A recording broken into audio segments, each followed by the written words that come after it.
Hi, everyone. Welcome to the Completely Machinima podcast and video. This is January 2022 films section. We're really happy to be back for our second season with our, we've learned a lot from the first season. We really enjoy it. This year, we're going to make a few small changes. We're going to be obviously we're going to be doing video because we have a YouTube video channel and we're recording this one. We combine news and discussion in our previous podcast, and we're also going to be putting a little bit of more focus on some of the practical aspects of machinima. I want to do one on sound and writing, story. And we ask you if you were interested in things for us to cover, please contact us at completelymachinima.com. You'll see various ways to connect with us for suggestions for things to cover. So with that out of the way, we're doing my favorite part of our podcast, which is the film section. We always find the most interesting films, and I'm always happy to watch and talk about them with my fellow podcasters, which include Damien, who is an excellent podcaster, has been a good friend for many years. Hi, Damien. Hello. And Phil Rice, one of the giants of machinima, although he's really not that tall, but I've lost really a lot of weight in the last few years, I'll have you know. He has. Welcome, Phil. And Tracy Harwood, the author of books on machinima and one of the historians of the machinima movement and a fascinating conversationalist. Hi, Tracy. Hello. All right, let's get right to it. I chose two films this month.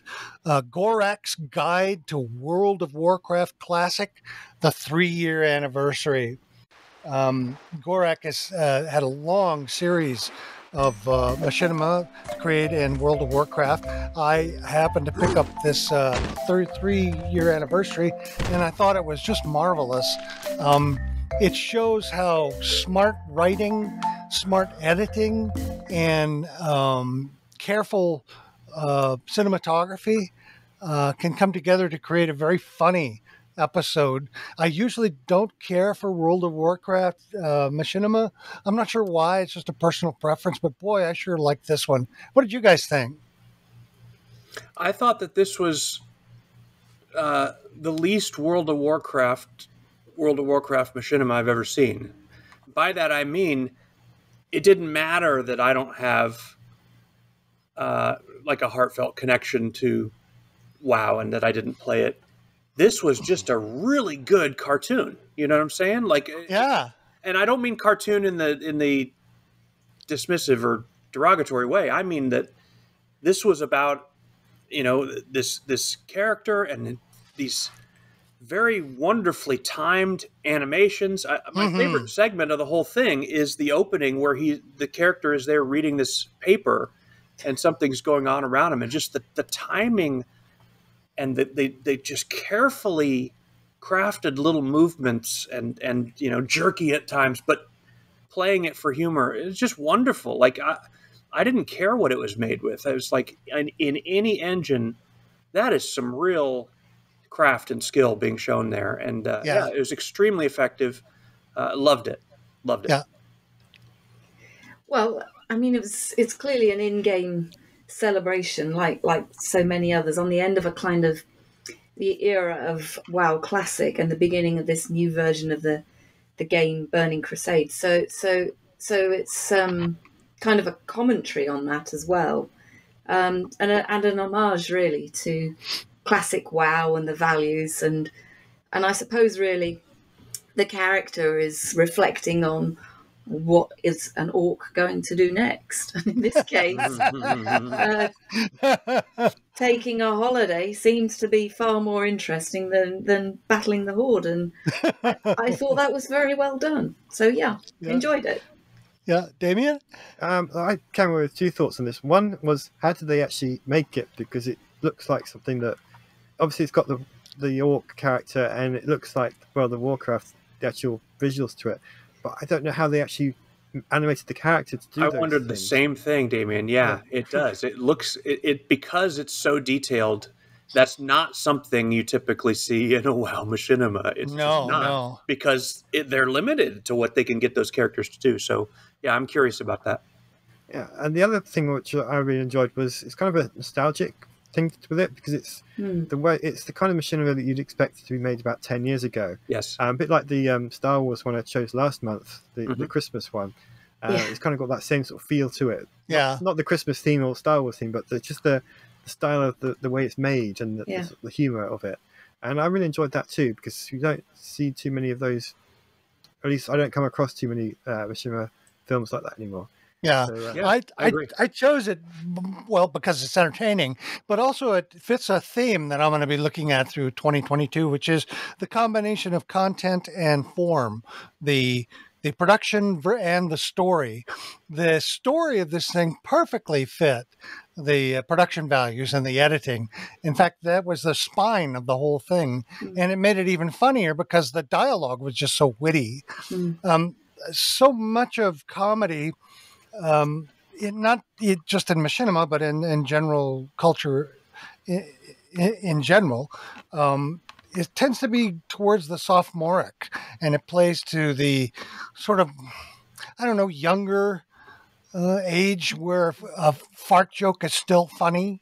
You know, I suppose as you get older, fart jokes still can be funny, but generally they're not. You want something that's a little bit more sophisticated in your. Yeah, exactly. Yeah. More sophisticated, Well, we'll agree more to disagree. You know. Right. I know.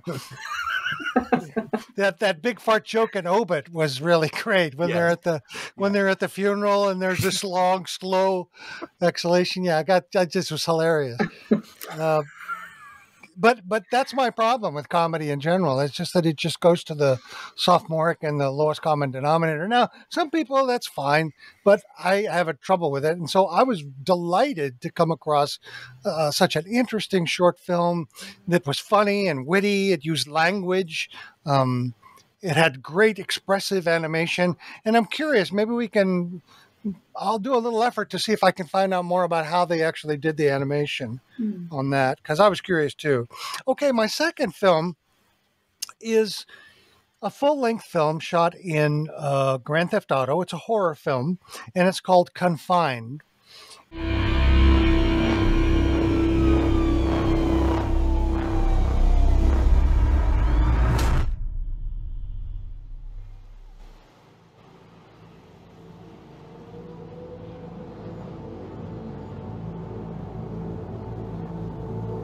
You heard about that bug that's been going around?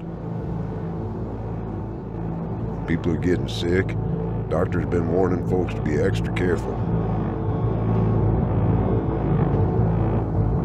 And I chose it not necessarily because it was a great film, because it's not, but because I wanted to use it to talk about something that I think has been a problem in machinima since the early days, and that's the overemphasis on the visuals, the production side of it, and the little regard paid to the story side of it.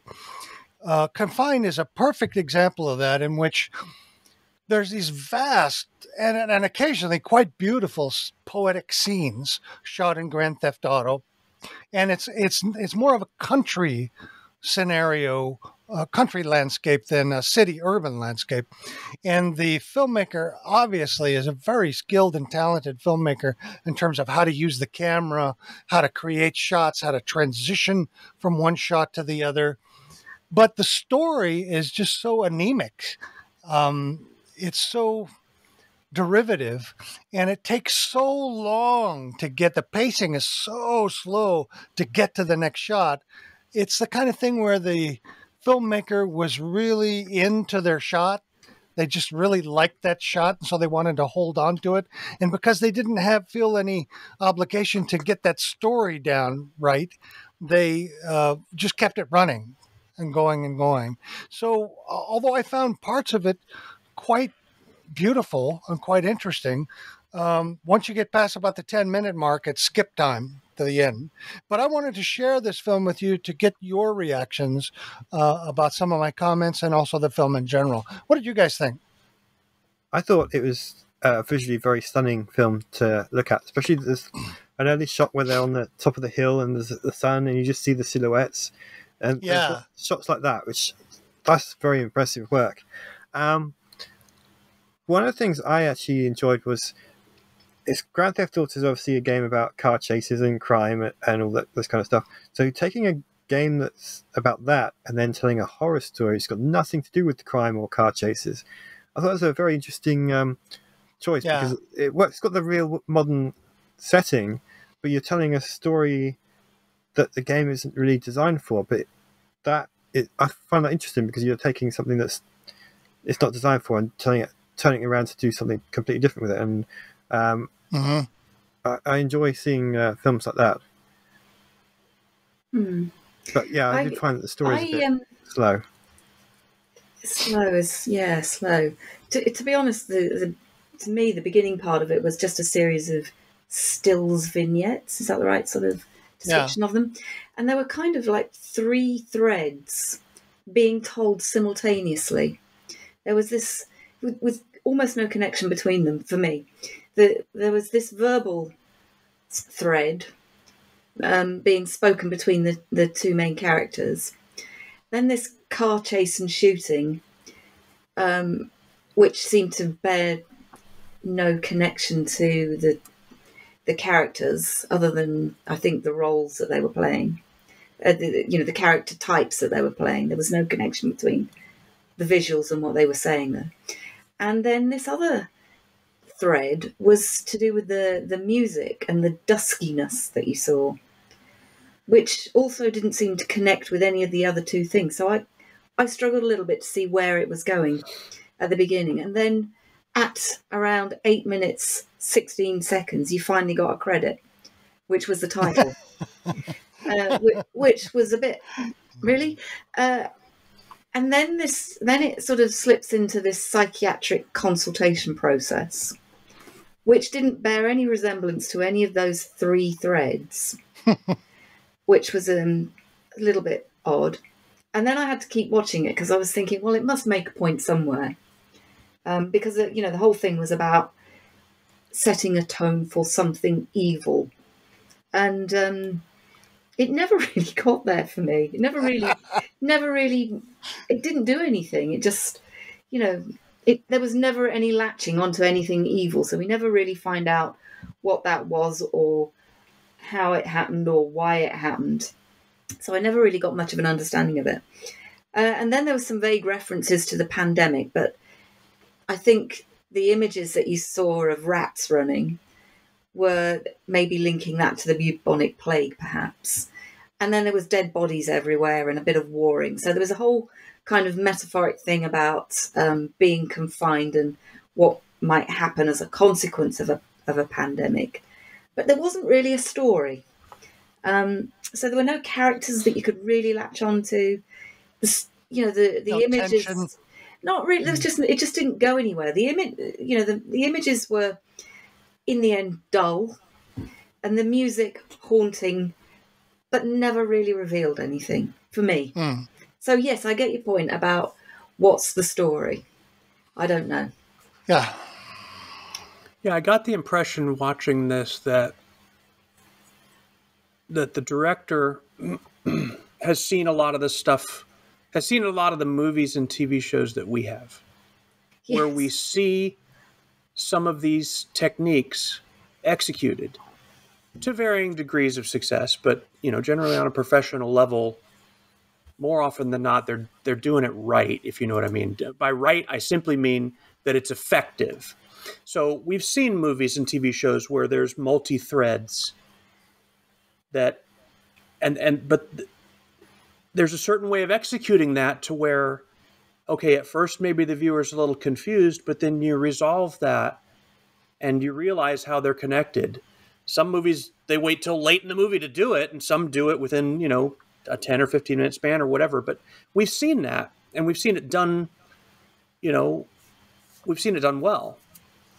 And we've seen people really push that idea Tenet, Christopher Nolan's film, and prior to that, Inception.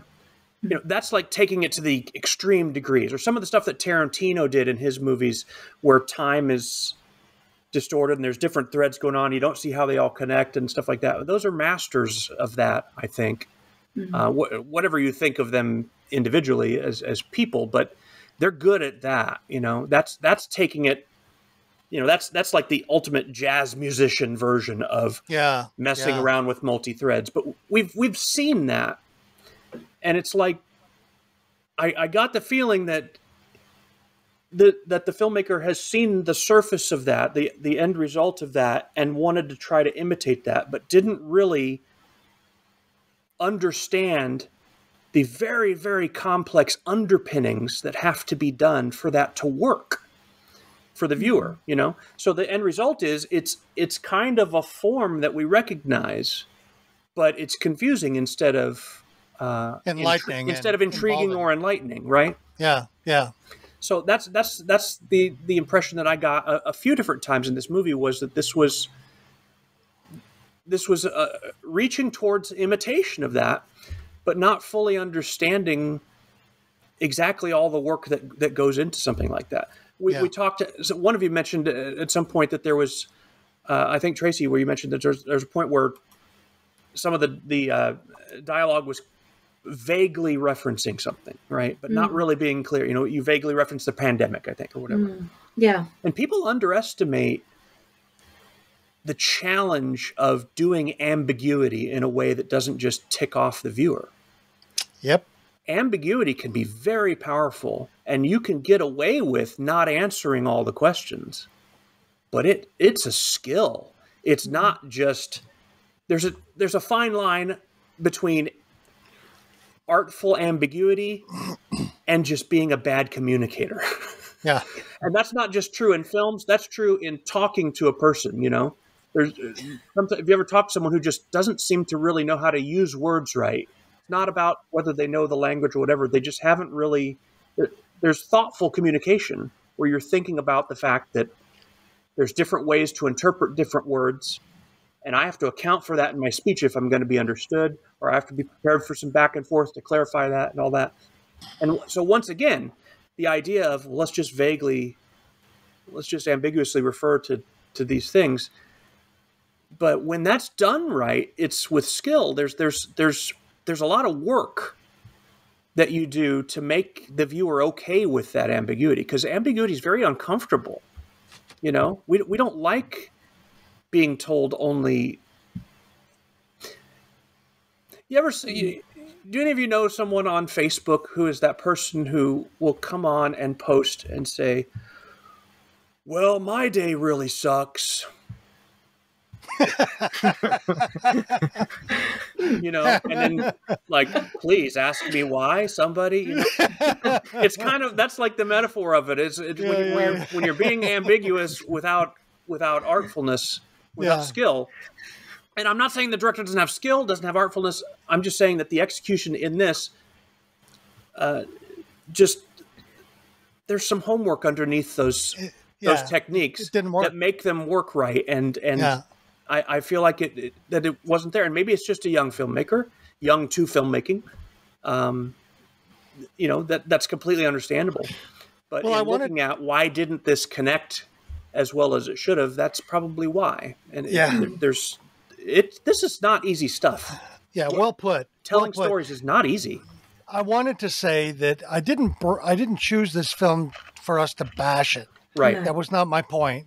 I wanted to choose the film because it shows where somebody has a lot of talent, and also because making a machinima, making any kind of product is hard, and a lot of effort went into making this film, and especially a feature length film. You don't mess around when you've got an hour and a half's worth of content there. A lot of work went into this, but I wanted us to talk about. So much work went into making it visually attractive, but it seemed like not a lot of work into making the story clear. and getting the story elements set up so that ambiguity could be resolved at some point. So you're left with Tracy's reaction, which is these strands that never really come together. I would encourage machinima filmmakers to put as much work, in fact, even more work into your story. The issue, I think, becomes, well, machinima filmmakers are more interested in making the visuals because the real hard part is getting the story because they don't have that much experience. We are all, how many, even somebody in their mid-20s has seen literally hundreds of hours of media, television, movies, films, and they know the language. Yeah. The language of filmmaking hasn't changed that much. So you know what a wide shot is, you know what a over-the-shoulder coverage, all of that stuff can be duplicated without having to go through film school. You know that. But the harder stuff is the writing. Yes. Because so much of the great writing is transparent. You know, it doesn't reveal itself but through what you're watching, you know? So you have to work at it. And I hope in future episodes we'll be able to help folks with being able to concentrate on that a bit more. But thank you very much for your comments. And I applaud that filmmaker for doing their an excellent, enjoyable film. I just hope in the future they'll put more effort into making their story interesting. I would very much like to see their next project when they release that. Me too. Yeah. Me too. Yeah. Damien, we're looking at a really interesting film you chose, Fallen Angels, a Star Wars short. Tell us about it. So a couple of months ago, we talked about a Star Wars fan film contest, and we encouraged people to create films and submit to that. And this is the film that won. So we talked about it in our podcast then, but I felt like this is something we should all talk about and review as part of our film section. So I've chosen this one again. It's made with Unreal, and as part of the contest, it has to be 3 minutes or less. So it's a very short film, and it basically follows Darth Vader as he goes to Padme's tomb where she's buried. And he's obviously having this, there's no context of why he's there, but he's obviously missing her, and he's come to remember her, and he gets ambushed by some rebels who basically, they see a high value Imperial target and they want to try and take him out. But of course he's Darth Vader, so that's not going to end well for them.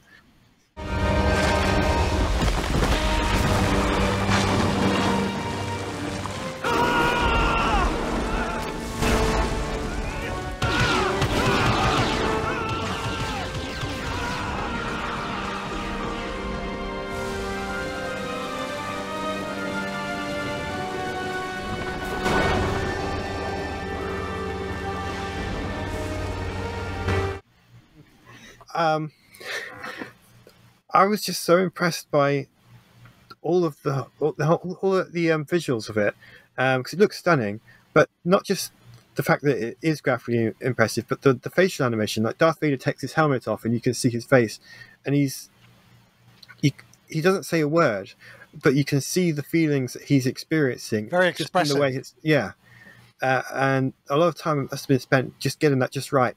And the same with the Rebel troopers. They come in, they're looking a little bit nervous, but they feel like they're going to be confident, and that quickly changes to terror as he turns around to start fighting them. And that's all told entirely through facial animation. There's no dialogue in the film at all, and that's a challenge to do as well. So that's one of the reasons I wanted to bring it up, because it's just, I thought it was really well done. So what do you guys think of it? There's a lot of heavy breathing in it. So you know who it is. Oh, yeah. I mean, I thought it was really, considering it is so short, I thought it was, it demonstrated all the goodies in Unreal that you would expect. The lighting and the shadows and all of the way that the light plays out over the ray tracing and what have you. Very, very well done. And I think really what I liked about it most though was this, it actually conveyed a story in such a short amount of time. I did when I first started watching it though, I didn't know who the character was, because it was, you saw the face, so I didn't immediately get that it was the man himself. And neither did I realise that he was at a tomb. So that whole beginning part really was a little bit lost on me until the breathing kicked in. And then the bit that impressed me the most was this impending fight between the characters, and the facial animation on the character, the other characters, not the Vader character, was incredibly detailed. I thought that was really, really well done. Yeah. But it was only when it panned out at the end that you saw the tomb that I suddenly realised that, oh, there's a bigger story here than I'd actually picked up on. So then I had to watch it again. But no, I didn't immediately get the story. It was more than one playthrough for me. But in the end, I thought it was a really nice fan movie, well made and concise, and the conciseness of it it's kind of what I liked about it. It was a nice snippet that you could imagine being a complete sort of sub-story from within a larger film about those soldier characters.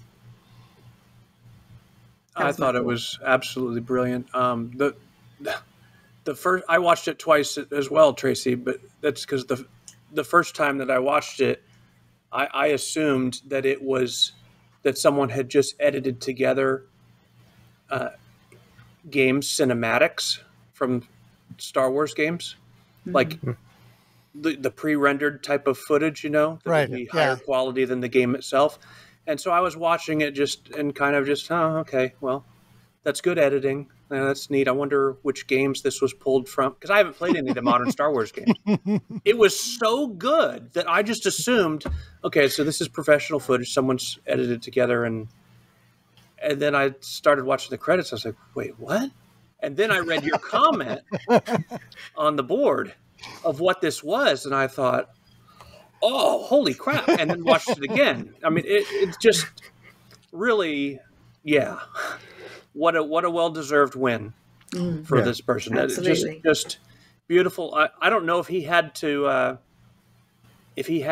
whittle this down to make the length requirement or not, but I felt like the length was perfect, honestly. And the thing is a story like this, you could have drawn it out just a bit more for emotion, and it still would have worked. But, whatever the original length of this was, if he had to trim it down for 3 minutes, he trimmed it just right. I mean, it's perfect. It's I don't know what else to say. It's wonderful. Yep. The Unreal Engine and the Unity engine are just perfect tools for machinima filmmakers, but not a lot of machinima filmmakers have moved to those engines. I have some suspicions as to why, but that's not what this particular podcast is about.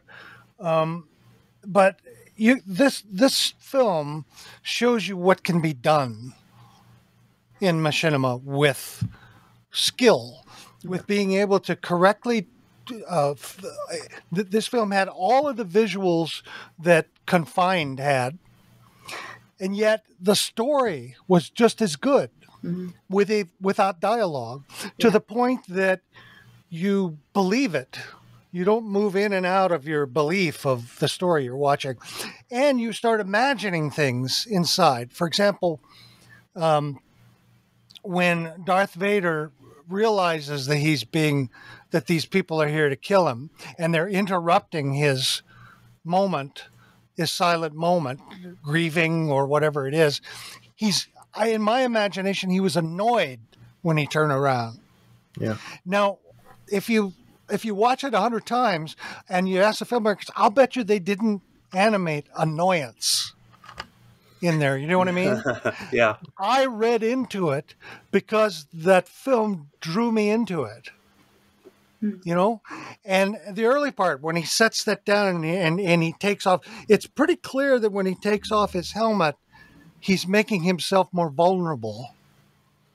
And it's a private moment, which you never see in not never, but you hardly ever see rare, right? In those. It's rare.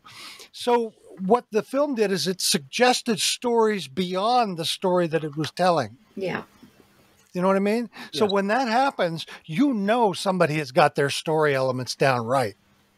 So this is an example of what you can do with a great game engine like Unreal, with thinking carefully through the story and then doing great visuals, especially in the fight sequence. I mean, it was just so good.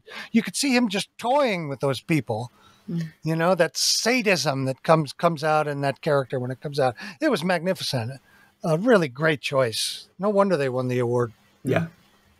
It makes me really want to step up my game with that. I was going to say, Damien, I bet it's inspiring, isn't it? It's inspiring. It is, you know. It is. Yeah. Yeah. Makes you want to work in the unreal. So now from the sublime to the ridiculous, we come to Phil's next film. Beating Minecraft the way Mojang intended it.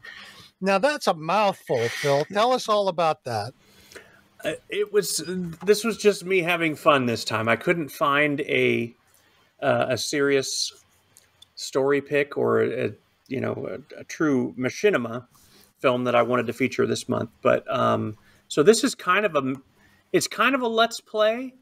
It's kind of a almost documentary, I guess. I don't know, but it's one last pork chop before we go. 3, 2, 1, go. Alright, let's get off this platform fast. I don't want to get knocked into the void. Alright, first things first, we gotta take out the towers. These snowballs aren't going to work. There we go, there we go.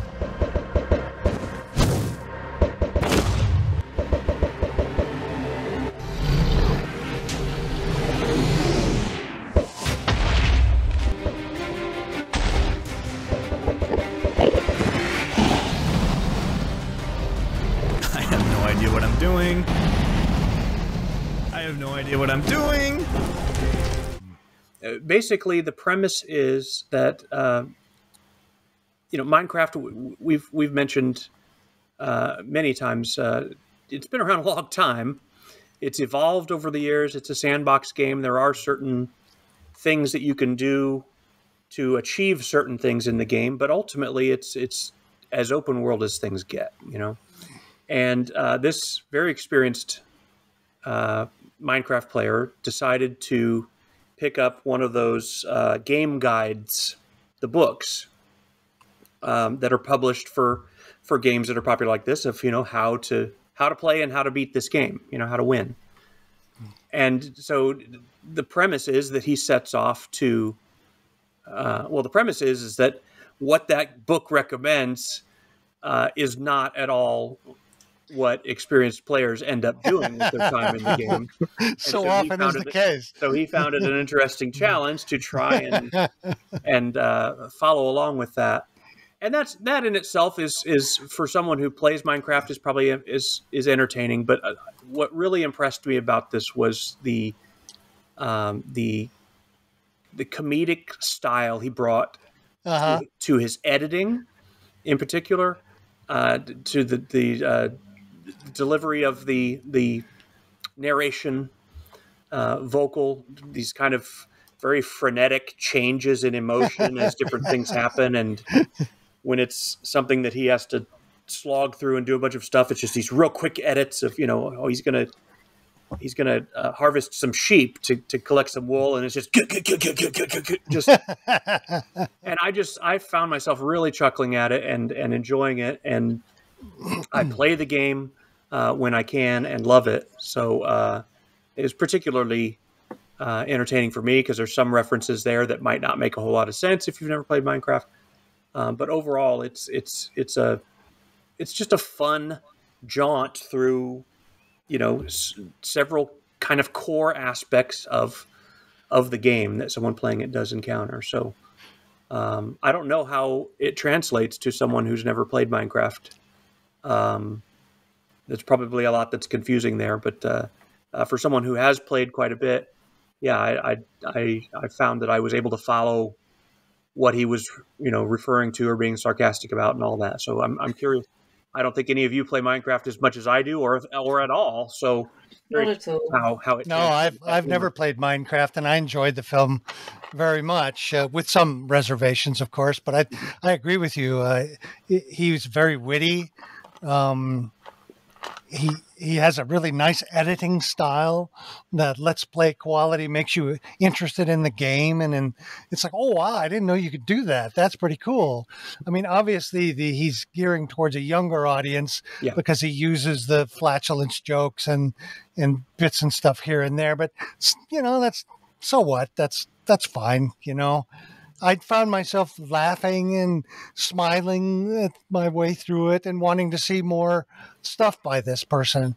I'm so fascinated with the Let's Play phenomena in general. It's such a interesting aspect of Machinima that I think is pretty cool.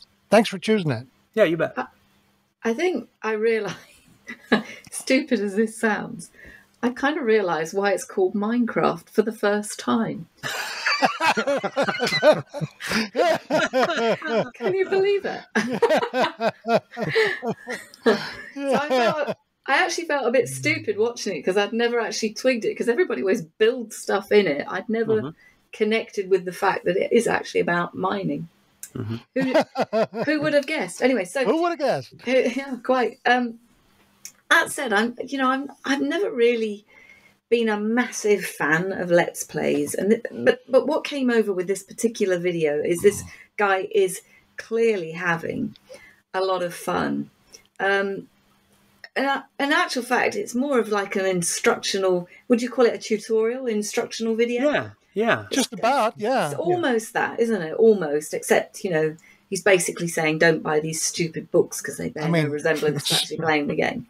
Which is, snow cones, build snow cones as weapons. Yeah. That's pretty unique.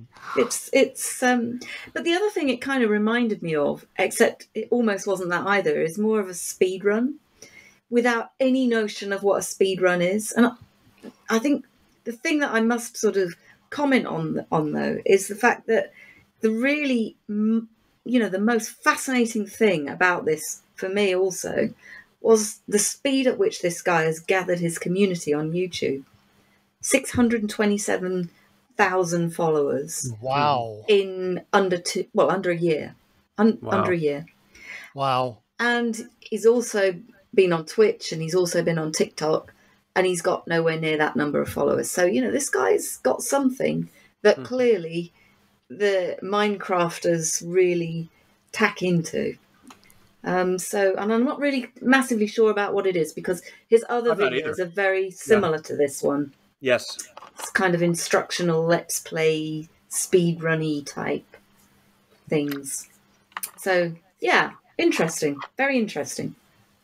Damien? I haven't played Minecraft for a long time, but so the game's obviously evolved a lot between when I last played it and when this video was made.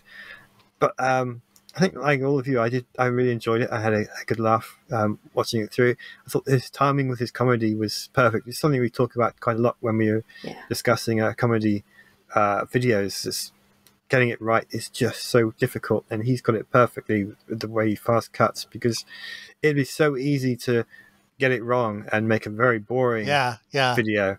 Unfunny. Yeah, and he did it right, because he kind of skips over the parts that wouldn't be interesting to watch but are essential to show, but only very briefly, like the collecting the resources and building things that it's fun to play but not necessarily fun to watch. But yeah, he did it really well, and I can see why it would appeal to Minecraft players, and I hope a lot more people enjoy it. I love that when he died like 3 times during the video, and it was almost this girlish little which I thought was very, very, very funny. I mean, it reminded me when Phil did his Let's Play. Yeah. He died. That's right. Well, it was a really nice choice. I really like that, Phil. Good one.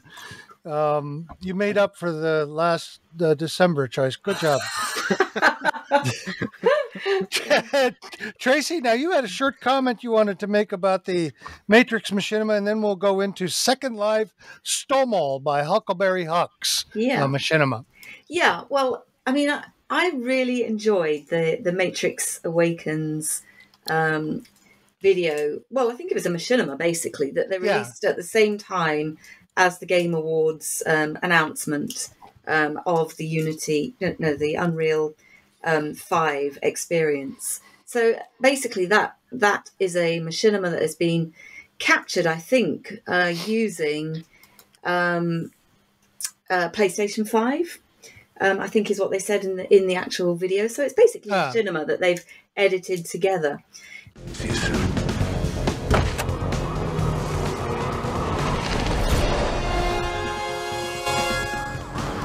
So, what now?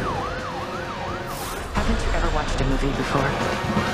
Shoot the tires. Say no more.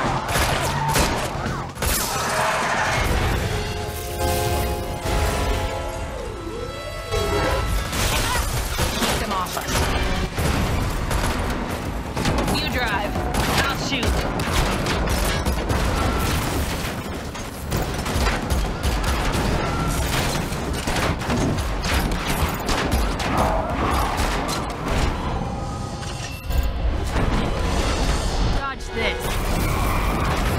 The comment that I wanted to make really was with regard to an interview that Keanu Reeves did with Carrie-Anne Moss at the same time that Machinima film was released. And it's a really interesting interview where Reeves is basically saying that it's probably the first time ever that science fact has been ahead of science fiction.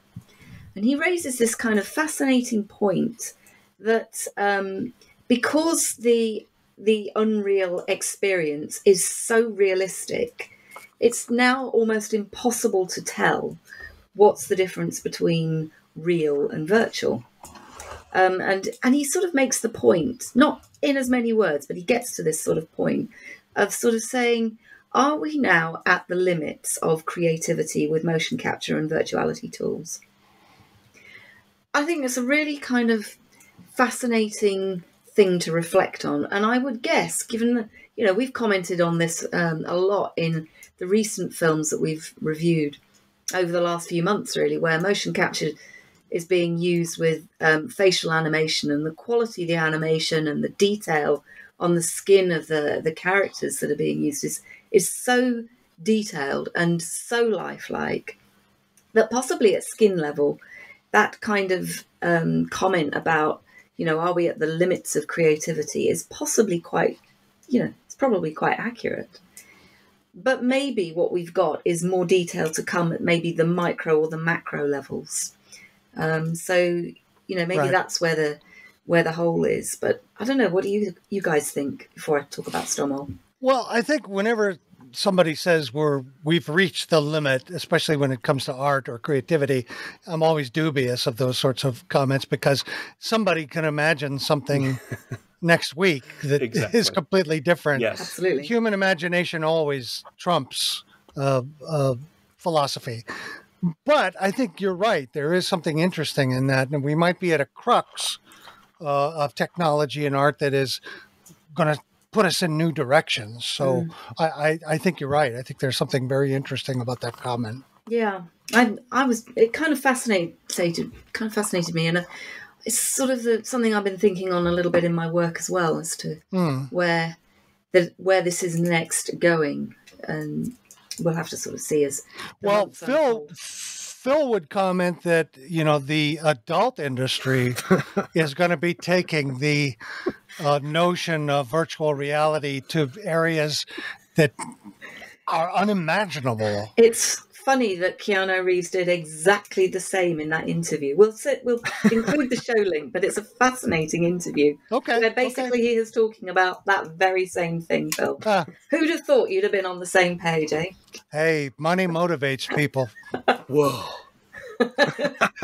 Whoa. Whoa. That's what I Indeed. Whoa. Indeed. All right, on to your choice at Yes. Second Life Machinima Stomol by Stomol. Huckleberry Hucks. Yes. What do you think? Tell us Okay. about it. Hey, well, this is a very long-form machinima, and we've talked about long-form machinima before. This to me, steady on, this to me has got some really interesting concepts in it, playing with notions of what is real and what is virtual, using Second Life. So it harks back a little bit to that. previous comment that I just made. It's very cyberpunk aesthetic, set in around 2100 from what I can tell. But its presentation is more sort of in a sort of detective noir kind of style in its narrative form. So Stomol is a detective recruited to find a lost character who's one of the very few folks that can code and access old media files from the 1990s, which to me just immediately caught my attention with that kind of interesting idea. Yeah. However, the film then goes on and on and on a little bit, so it drags every scene out to find the various kind of antagonists that there are littered through the hour and 17 minutes of it. It does have an original soundtrack, and there's really quite an interestingly choreographed fight around 37 minutes in, which I think is quite intriguingly done.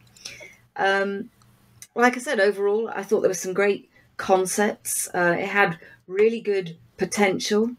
It's just that I think the context alone wasn't really enough to carry it, and it just lingered a little bit too long for me, really. So I wanted to pick it because I really wanted your thoughts again on, long form storytelling and whether you thought there was enough story being told through here to carry something like this off. But bearing in mind also that the other aspect of this, which is also what we see in a lot of machinima, and we don't often think about this in Second Life, is that it is a world in which a certain type of simulated action takes place, and the folks that are in that virtual environment, much as though we think it's like a simulated real world, are still acting out that virtual world, and this very much plays into that Second Life story world, basically. And the premiere of this was made in world for folks that knew the sim on which it was filmed, which was called Droon. So it was very much a celebration of that Droon world, which is partly why I think the director played a lot of the content to do with that sim, basically. I agree with all of your points. They're very well made, and now I understand why you chose the film. I think we haven't covered Second Life enough on our podcast. I'd like to do more of that. For some reasons, there's not a lot of Second Life videos on YouTube. That's right. They tend to be more on Vimeo and also in various individual sites. So I'm going to spend time looking through to find out more Second Life coverage, because I think it is a very interesting place to make films and has a very unique quality to it. That said, I think Stomol suffers from several problems, which you've already encountered, but I'd like to add it. The actual rendering in Second Life is often really hard to.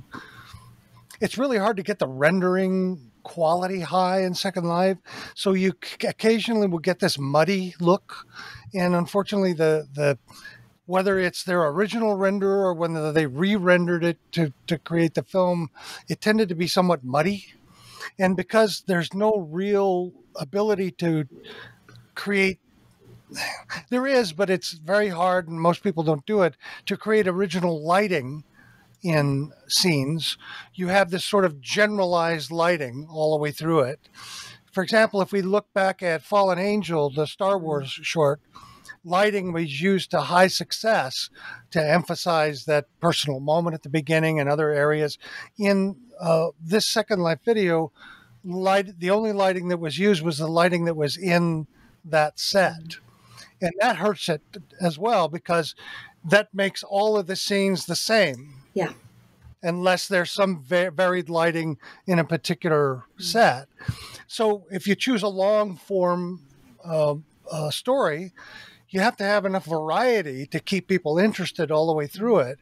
Just on the lighting alone, you're going to be at a disadvantage. I think this could have worked in a shorter episodics That way you didn't have to worry about it so much. I think the filmmaker should have put more effort into finding variety and solving some of those clunky animation problems that Second Life has, which is gliding when you walk, for one thing. That's a problem. The sort of almost stop motion animation and the ease in which you can drop in a dance thing, a dance or a quick animation without adjusting it, and the transitions between the two, they can be clunky, which is why I think the most effective Second Life machinima tend to be experimental, where those things aren't as big a deal because you're moving the scene fast and you're creating unusual content, extreme close-ups, lots of color, or documentary shots where they're doing a dance. Somebody's doing a dance routine and they're documenting this.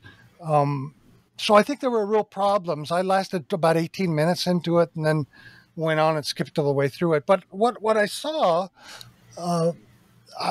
parts of it I enjoyed very much. It was unfortunate that they chose a pretty well-beaten path of the noir detective, a la Blade Runner, and then didn't really do a lot with it in terms of the story. They sort of stuck through it, but you pointed all of that out. What the big thing I'm interested in, and I want to know what you guys think, is that, again, how much of the story came out of the location, the set, and how much was pre-planned and then applied to the set. I always find that a fascinating connection, and I'm kind of interested whether anybody else felt the same way. Yeah, I hadn't really thought about that. I don't know is the answer. What do you guys think? I didn't make it all the way through the film simply because I kind of ran out of time to watch it because it is such a long film. I was really intrigued by the concept of it, so I do want to watch the rest of it. And it was the last film of the ones the way I've watched through them, and so I ran out of time for it, which is I'm sad to say. But the concept of it did intrigue me enough to want to watch the rest of it. I do feel like it did drag out a little bit. The slower pace of it did hurt it a bit. So I think if it had been cut, the editing of it been tighter, you could have pulled it down and made it flow better. From what I saw, I don't really have much else to say about it other than that, because I need to watch the rest of it before I can fairly judge it. Right. Yeah, I think a lot of the, the technical aspects of it, a lot of which Ricky already, pointed out, the lighting issues and animation stuff. I mean, I don't know if I didn't spend a lot of time thinking about that. It's not that it didn't bug me, but I didn't spend a lot of time thinking about it because it's 15 years ago, those were exactly the same problems in Second Life. It hasn't changed, which is a little disappointing. Not for the filmmaker, but with Second Life, that those oddities are still there. But it is what it is. I know that Lyndon and all that went through some pretty tumultuous changes over the years. So, yeah, the thing that I guess I couldn't get past was that the lingering. Yes, I do know what you mean. It was ponderous. It really was. It was like wading through very heavy water, to get through it. And it is one of those things where my feelings on that do change a little bit when, Tracy reminded me of the fact that this is an actual, beloved location in Second Life. And so part of it is, the desire to show that off and showcase that. And I get that. But I reckon most feature-length films, not Machinima, but just generally, from what I understand, most of the time they have more story than what they end up being able to put into the final film.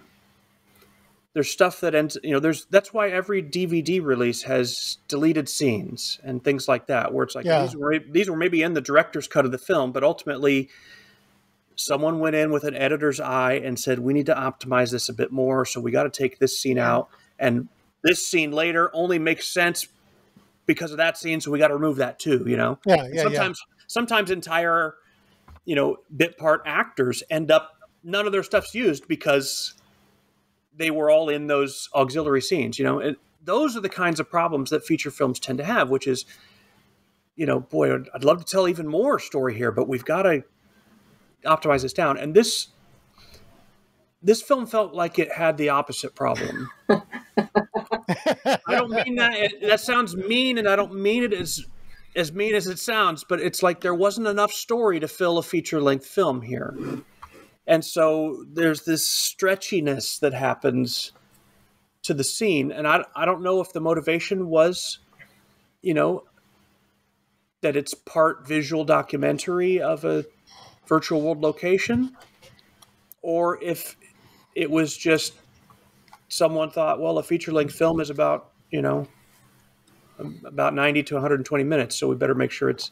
I hope it's not the latter. I hope it was just that they didn't have anybody that's a merciless editor on their team, which frankly everybody needs. Yeah. Everybody needs it. But it's interesting. And it's often not the same person who made the film. Sometimes it is. But it's often somebody else stepping in and saying, man, this is just too... You got to cut this. Cut this back. It had the same problem that Confined had, in that the filmmaker was so in love with the shot, the scene, that they just wanted to linger on it. Yeah, I felt like this could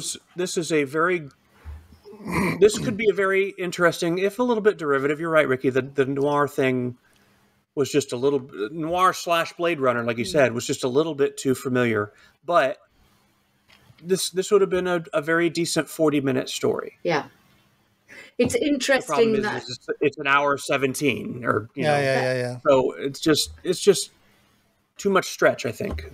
Yeah, it's interesting that we're all picking up on this sort of fight between, wanting to represent the sim and then telling the story, which I actually think a lot of Second Life machinima does. So there's that kind of struggle between telling a story and showing off what's in the environment that folks have built. Yeah, I think, You know what I would like to, the reminder that I would like to send to future filmmakers with that objective in mind is that YouTube has a pause button. And it has a rewind button. And so if people want to see it again, they can go back and see it again, or they can pause it. Yeah. You don't have to show that for 3.5 minutes, Just give a good shot of it. I agree with you. But I think sometimes... I'm being flippant, but I'm kind of serious too, I know what you're saying.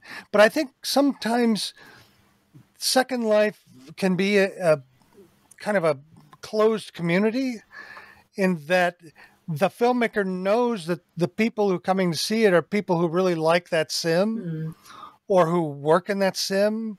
So they may not mind that extra length in shots because it shows off the sim and they're happy with it. I think it's very probable. Yeah. So there's a feedback loop with the audience happening there. But I think if you step back from it and look at it as a film, I mean, if you're going to put it out on YouTube and call it a film, then you better be ready for people to look at it as a film who may not have any investment in the sim at all. But I think I'm just trying to figure out why some of those things would be padded like that. And I think that's one of the reasons. Yeah, exactly. Thank you. Sure. Well, thanks for picking that. Once again, I'm just so impressed with the variety and interest of films we had this month. It's one of the things that I just love about doing this podcast with you guys, because you all have such different interests and points to make about your films. I'm happy to start the year off with a strong showing of films, and I hope everybody watching and listening to this enjoy them as well. We will have transcripts to all of our podcasts, so you can get every one of Phil's bon mots. And we will have links to all of the films, and we're going to, let the filmmakers know. And if they want to come and tell us about it, or if we'll set up an interview, we'll do that as well. You can contact us at completelymachinima.com, many different ways. We'll have comments open on our YouTube until we don't. We'll see how that goes. So thank you very much. We hope you have a happy New Year. Thanks for watching. Yeah, happy New Year. And we'll see you next month. Bye-bye. Happy New Year. Bye-bye.